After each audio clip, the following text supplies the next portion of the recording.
So you know I'm in master's ministerial class, and one of the classes I have is stay. What? Blijf. Free Yourself from Pain by Dr. David E. Bressler. Okay. Guy's amazing. Let me tell you how amazing. We had weekly class. No, that's not true. It was monthly. He missed our first Zoom class because he had to have emergency brain surgery. He has, for 15 years, he ran the UCLA Medical School pain clinic. And he missed our class because he has to have emergency brain surgery. And they told him he'd be in ICU for at least a week because he'd be throwing up nonstop. And he'd probably get out of the hospital in about a month. 2 weeks later, he taught our class. He got out of the hospital in 2 days. Still 2 weeks. Wow. He has titanium plate in his skull, like my daughter has. None of the things other medical professionals told him applied to him. And I wanted to introduce you to Dr. Bressler. The book is Free Yourself from Pain. This is from our library. It's the same book. I suspect Reverend Rebecca had to take this class. Dr. Bressler had a partner physician, Martin Rossman. I took this class, Guided Imagery for Self-Healing. Now, I'm not even bringing these to your attention for anything other than access to the information about visualization. We have a religious teaching, spiritual teaching, of science of mind treatment. For those who aren't familiar with it, it's a very deliberate 5-step process to bring mental healing. We're all about mental stuff. PK parties, about mental stuff. And I want to spend a little time talking about why we have that power. Because of oneness. We talked all last month about oneness. Our teaching symbol, and I'll go through it briefly, is a circle, not unlike Circle's Edge. But it represents everything that exists in the universe, the cosmos. It's all spirit, God, the thing itself. In our case, we call the first level first cause. That's God. That's spirit. Any of the other million names you could come up with.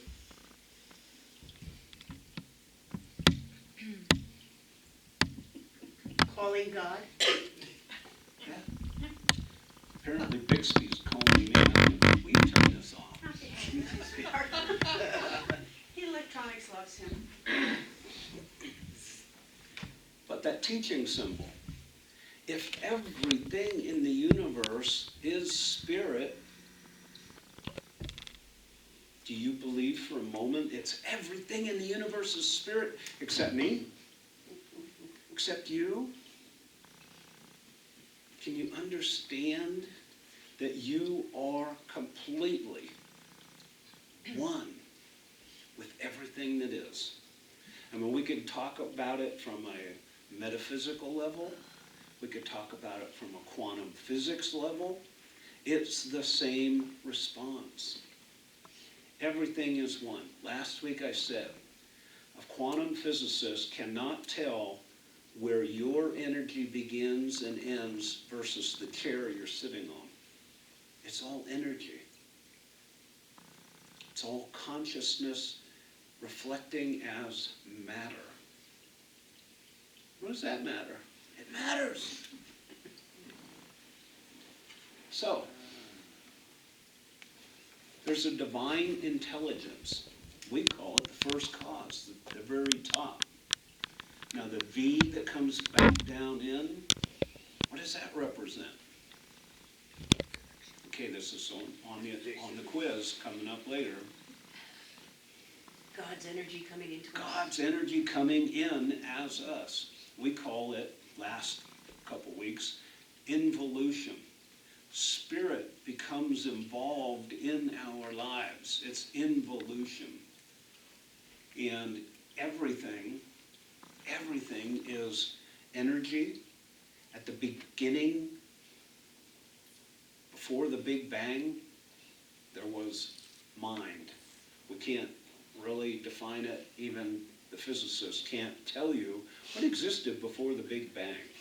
But at the Big Bang, all energy that's ever going to exist was created. That includes each and every one of us. In whatever form we manifest in, and we incarnate in, that's who we are. Dr. Holmes, our founder or teacher, poo-pooed the idea of reincarnation because he said he couldn't envision himself coming back in poopy diapers. Everything else he ever did was this highbrow, intellectual, Still. vernacular, jargonish thing, science of mind. But he poo-pooed reincarnation because he didn't want to have poopy diapers. I just found out yesterday what he did believe in opposition. He believed that we come back in different dimensions, generally higher dimensions, different vibrations. Okay, I'll let him slide with them. Right. We talk right now that the earth itself is about to shift from purely three-dimensional to fifth-dimensional. And we may or may not recognize we're part of that. We go with it. When I was making these detailed notes, I thought, I'm going to call this Religious Science 604. 604. It's an advanced class. And looking at the crowd today, I realized maybe it should have been 804. Because you guys are all like doctoral level. Especially 904. 904. But everybody here, without a doubt, and I can tell already, Rebecca Sage is right there with the rest of us. We're ready. We are ready. Because we have this awareness. We have this high vibration. We don't completely buy into this false illusion of duality. Do we buy into it moment by moment? Of course we do. We're still here. But it's in the illusion of duality.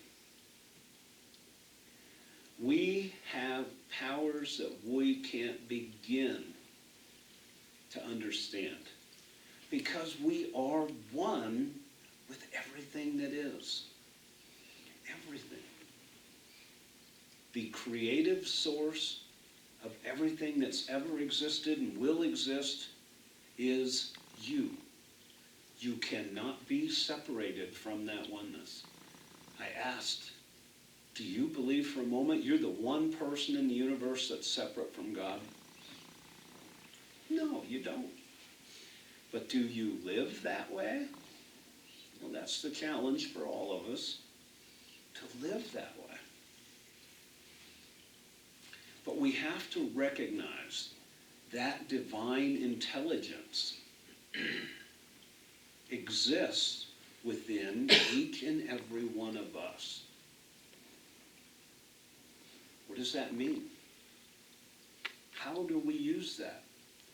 Well, Dr. Holmes was attributed with saying, there's a power in the universe greater than ourselves, and we can use it for good. That's really the basis for this whole teaching.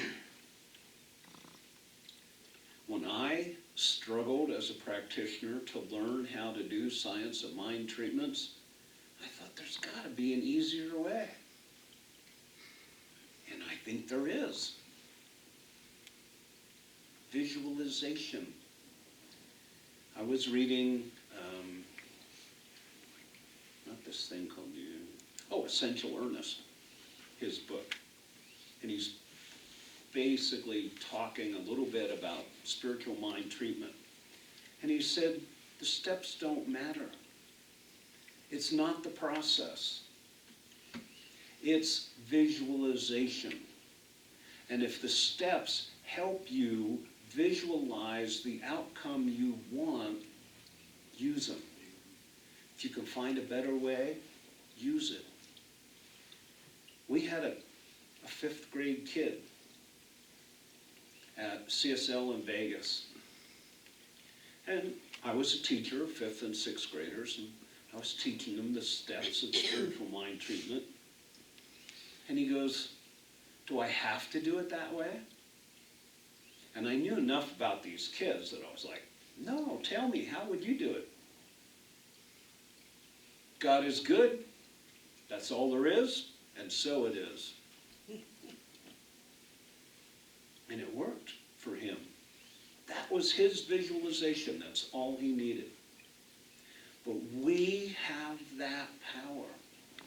In other classes, I've heard about first cause is spirit. Created everything. And especially second cause.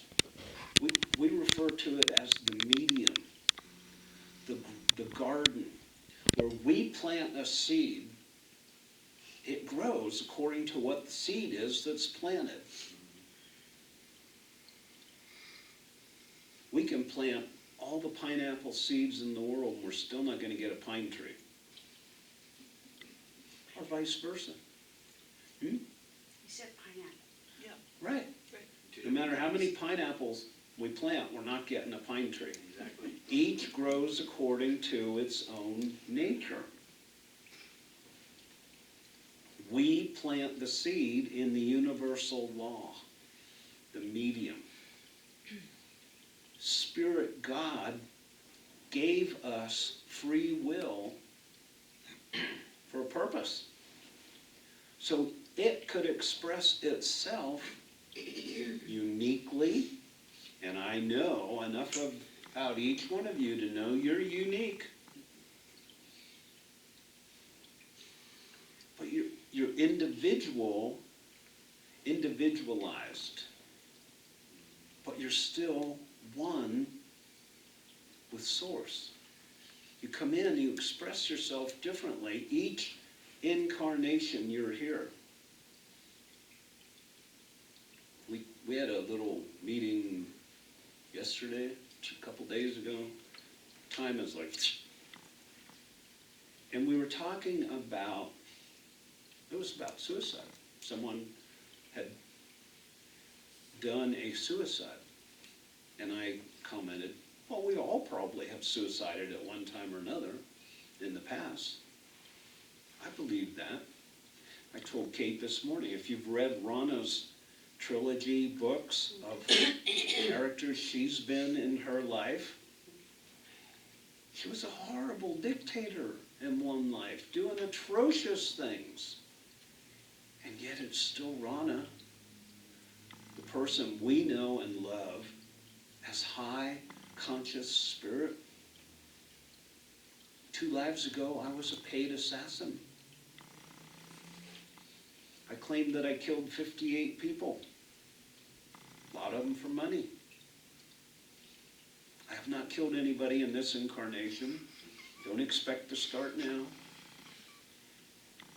But we come back as different manifestations.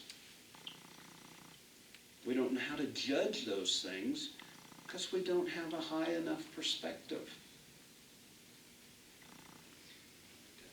But we have the power to be and do whatever we want. Spirit gave that to us.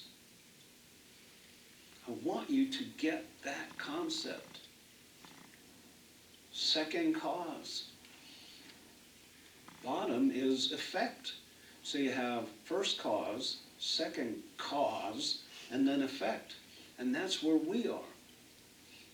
We are the effect of the seeds we planted into cause. There's no limits on any of it. Once you grasp that, then you can understand the true power behind visualization. Ernest Holmes said science of mind treatment, that 5-step process, which is different from where he designed it in the 1929 and 38 editions of Science of Mind, complete different words, but the concepts were the same. You have this incredible power through visualization. Sharon, may I use you as an example? Sure. You don't even want to know about what. Sharon had an eye injury long ago. And the doctors gave her a dire prognosis, thank you. She didn't buy it. She didn't say, tomorrow my eyes will be perfect. What she did was visualize that every day her eyes will be better. Because she could believe that. You can visualize anything you want, but if you can't believe it, if you can't internally say, yeah, that's going to happen, it won't happen.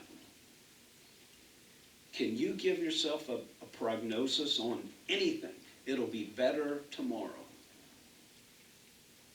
Emotional trauma, physical, financial, sociological, relationship, whatever it is, you can visualize it will be better tomorrow. And the next day, and the next day, and then when you see it working, you can visualize more. I have visualized myself recovering from many things. Probably the most instantaneous visualization I prepared for myself was I had been diagnosed with an aneurysm in the aorta. I took the phone call on a plane and he said, get off the plane, you can't fly. And I said, I'm done, I'm going with it. That's not how I go out. I visualized full, complete recovery. A week later, I had a full-blown CAT scan, and they couldn't find it. 0. But I had a history of visualization and experience and knowing that this can be done. And it can. You don't need anyone else. Our teaching is not Mary Baker Eddy's version of Christian Science. You have cancer. You can only think yourself well. Ours is take the pill. Work with the medical doctors. So if anyone tells you you can completely heal yourself, don't seek medical attention, my suggestion is immediately get medical attention. And work with it. Then you visualize the doctors having the right answers, the right prognosis, the right treatment, that you'll recover easily, completely, quickly, whatever that Dr. Bressler worked with. He told him it'd be a 6-hour surgery. It was a 12-hour surgery. He had 18 doctors work on him. He was out of the hospital in 2 days. Visualization is powerful because, and it's not your brain doing it, it's working with the laws of the universe that Spirit put in place so Spirit could experience itself as you. These books, I'm keeping one of them because it's mine and I ain't ever letting it go. That one. It's not But these cheap. books are from our library. You want one? Mm-hmm. Top or bottom? Bottom. I'd like to just take a picture of one of them, the other one, Okay. the other one. Later Oh, afterwards. okay. Thank you. Dr. Rossman, who wrote the other book I've had as a professor. Dr. Rossman and Dr. Bressler were partners in that pain clinic. They created it. I've been blessed to have classes with these two. And if you ever question the quality of the teachers through Holmes Institute, use them as an example. Top notch. Top notch. So, I mean, we'll probably run over today because I've got a lot. When you think about the birth process, a sperm and an egg, that's you. How does that cell know that I want to be a brunette with whatever color my eyes are? Green. I want to be short and stocky versus tall and slender. It knows. How does it know this cell will become a brain, that cell will become a foot? It knows. There's an innate intelligence in our DNA, in our cells, and that doesn't go away. That's in you right now. They're doing all this miraculous stem cell research. You know, growing new hands for people. I don't know, might be, I think they're working on it. I don't know if they've done it. But there's animals on this planet right now. It's common that lizards can regrow a tail. There's other animals, I don't know what they are, that can Starfish. regrow legs, arms, feet. Starfish. Starfish. Starfish. Yeah. Kelly said it. That intelligence is within. It's within you. And you have a mind, in addition to your brain, that can control it, direct it. Judge Troward, who was one of Ernest's powerful influences, said, we are the distributors of the energy of source. And I've used the example before. If the circle is about power, top line is generation. Second line is transmission. Third line, us, we're the distributors, where we take the power and put it to use. The transmission line is absolutely useless until someone puts it to use through distribution. Power from a power plant is useless until it goes through transmission to distribution. We are the ones that direct how that power gets used. Think of it as like a forge. They bring metal in. They didn't make the metal. God made the metal.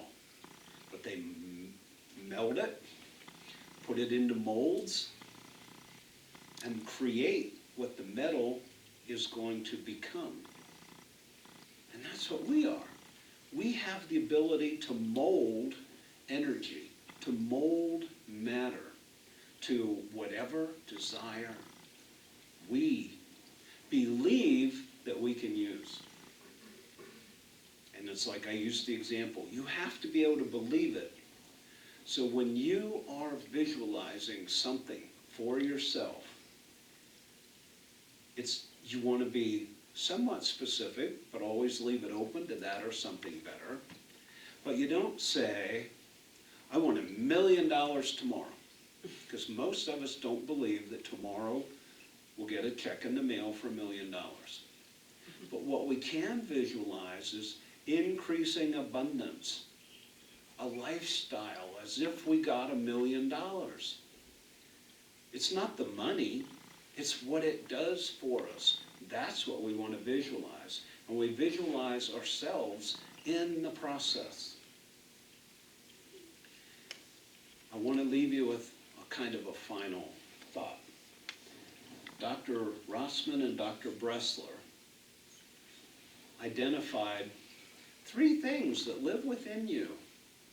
Some you'll identify with more than others. You have an inner child, and a lot of us let that inner child go quiet. We don't allow it to express itself through love and joy, except Sunday mornings at 10 to 10:10. We have an inner advisor. We can go in and ask our inner advisor for advice. What greater source of wisdom, intelligence is there than to turn within and find your connection to the divine intelligence and say, hey, what should I do here? And then there's the third one that a lot of people know much closer than the other two, the inner critic. Ooh, that inner critic's busy. Busy, busy, busy, busy, busy, busy, busy. They recommend that you become acquainted with your inner child through a process very similar to meditation. Find a process that works for you of how you would go into meditation or self-hypnosis or anything like that. Follow it and ask to speak to your inner child. And don't be surprised what comes out. Could be a very silly name, someone who's just bubbling with joy, so happy to be recognized again because it was part of you at birth. It didn't die. You're still here. You're still alive. So is your inner child. Once you've done that, repeat, find your inner advisor. Just in the last 2 weeks, I met mine.